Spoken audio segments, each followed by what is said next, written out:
Yeah. Okay. So there's something already going on, but let's make it even more explicit. Okay? Okay. So if you were to put, so one part of you wants you to be empowered and stand up for yourself in a way that you've never done before. Right. Another part of you wants you to move on in your life and be free of this so that you can have energy for other things. Right. Okay. Exactly. So if you were to put these two different aspects of this issue into your hands, which part would be in which hand? Which part would be in which hand? Yeah. And what would you like to call them? So if you were going to name them, just to name them best fits. Powerful and peace. Oh, powerful and peace. That's very nice. This is hard. I mean, on one hand, I love peace, and I spend my whole life meditating and learning how to be decreasing the anxiety in my life. On the other hand, I realize this peace is probably the most significant thing that I have to deal with. Okay. So, by the way, which one is if we were doing it traditionally, which one is in your past? Do you have a sense of past and future here? Which one is in the past? Probably the wanting to be empowered is from the past. Ah. That's huge. Well, it's a reaction against the past. Right. Right. And the peace is what I have been able to pretty much do on my own through my own work and effort in just the last year of coping with this, learning how to meditate at 3 o'clock in the morning in order to go back to sleep, in order to be able to, to let this go. Okay. The worry, the anxiety. Why I asked her is most of us imagine our past to our left and our future to our right. Not everyone, but mostly. And that's why I asked. This empowerment would be new to you. And so it could be future-oriented, but we're not going to go there for now. But it's an interesting thing I always look at. So this wants for you peace, which you've been working on, and it has great value to you. And this is empowerment, which gives you your voice again and brings things back here. Right. To this, I'm doing what's right for me. Right. Okay. And so both of these have positive intention for you. If they were to understand each other, if you could hold them out in front of you in a way that allowed them to see each other clearly, the positive intention of each one that it has for you, not what it wants you to do specifically, but the positive intention of what doing that will allow for you, if they can understand each other's, how might that be for them? How might it be for them? What might they notice? Can they appreciate?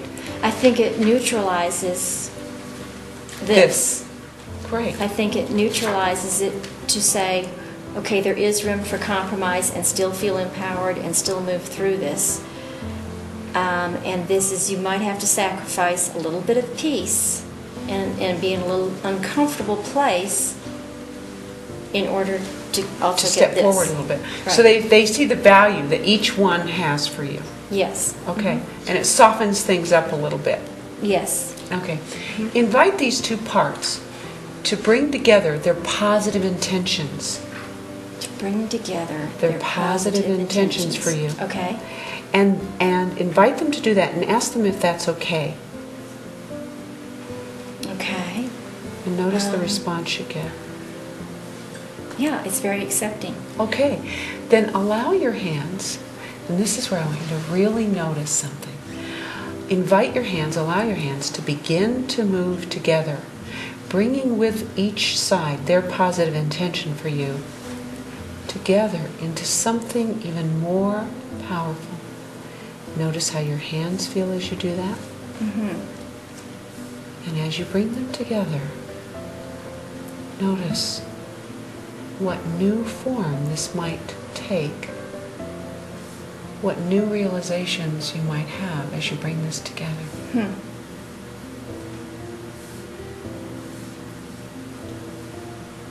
They can coexist. They can coexist. I can be powerful at the same time have peace. Ah, that would be a good thing.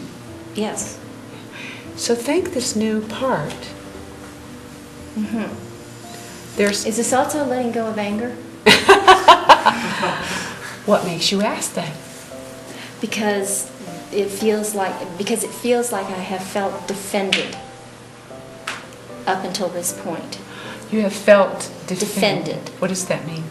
I needed to stay angry in order to keep my power. Oh, okay. So in order to be empowered, I needed to stay angry and moving forward with my anger. Okay, and now what's happening? Now what's happening is I can still be powerful and empowered without being angry. Oh, so this has created a new concept for you. Uh-huh. Wonderful. Thank this part. Thank you. All right. And then would you like to bring that part in and integrate it? Oh, yeah. Yeah. And so breathe it in and thank it for this new experience, bringing the positive of both together in a way that helps you see it in a whole new way. Yeah. Thank you. That's lovely. All right. And thank you very much. Okay. Thanks. You're welcome.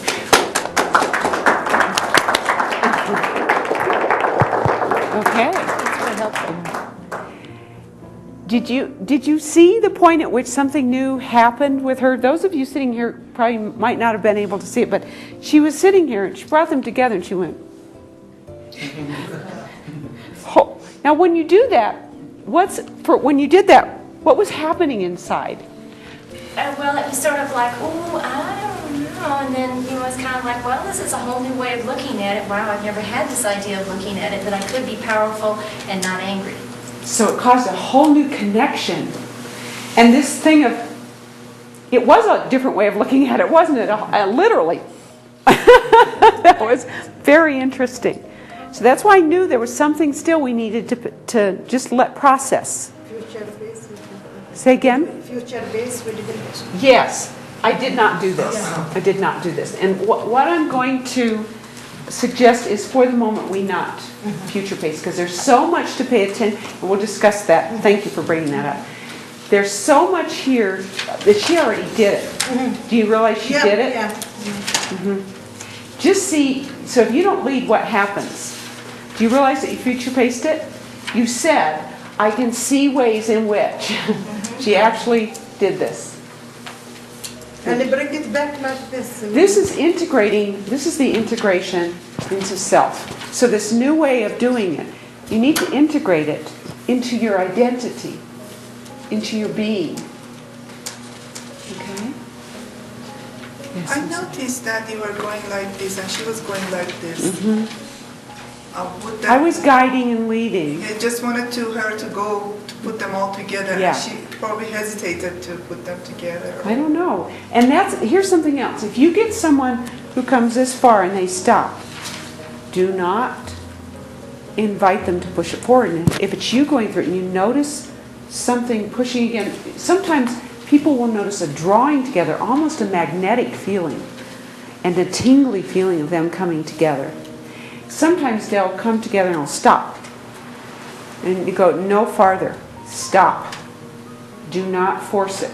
Because that means there are objections that need to be taken care of. In which case, you can ask, what is happening?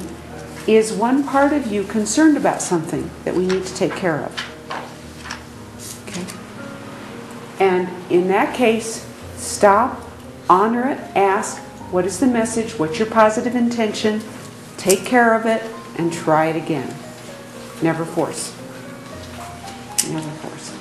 And I know as you went through with your voice and when Judy was going through that, it became kind of a light hypnotic. Yeah. So hypnotic tones, backing off. You want to say, okay, now let's put them together. We're good. It's liable to take them out of the state of being inside themselves and noticing. Yeah. Somebody asked me about Tony Robbins and what I thought of him, and I didn't answer, but I thought later of something I saw him do, and I was attending a workshop of his years and years ago given to real estate people and talking about the different parts of yourself and how if you've got one part that really wants to succeed and another part that's scared, you just take all the energy from this part and put it over there. Well, you can imagine what I did.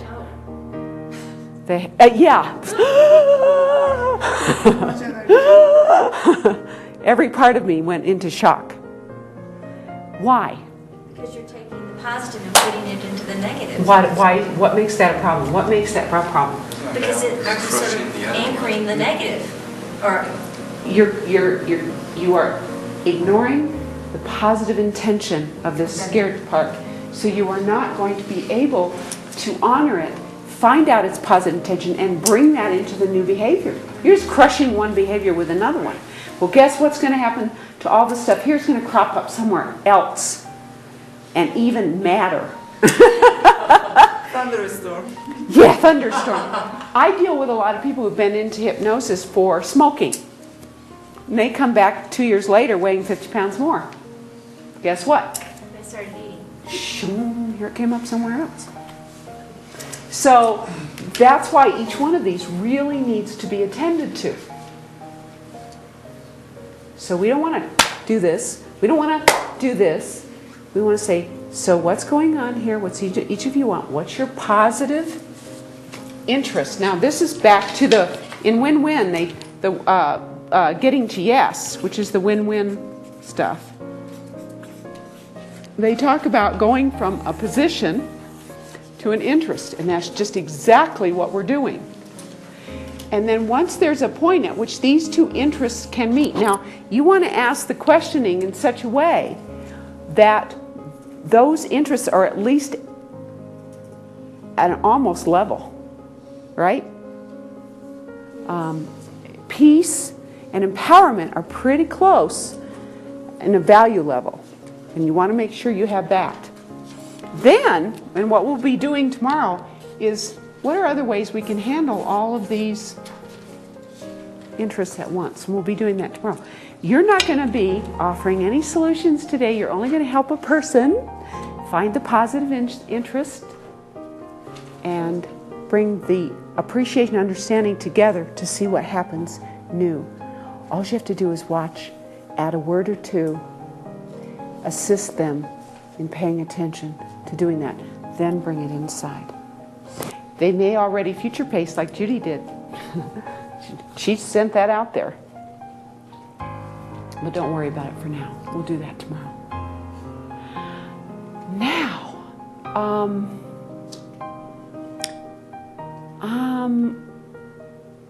why don't we do this for about 12 minutes each person?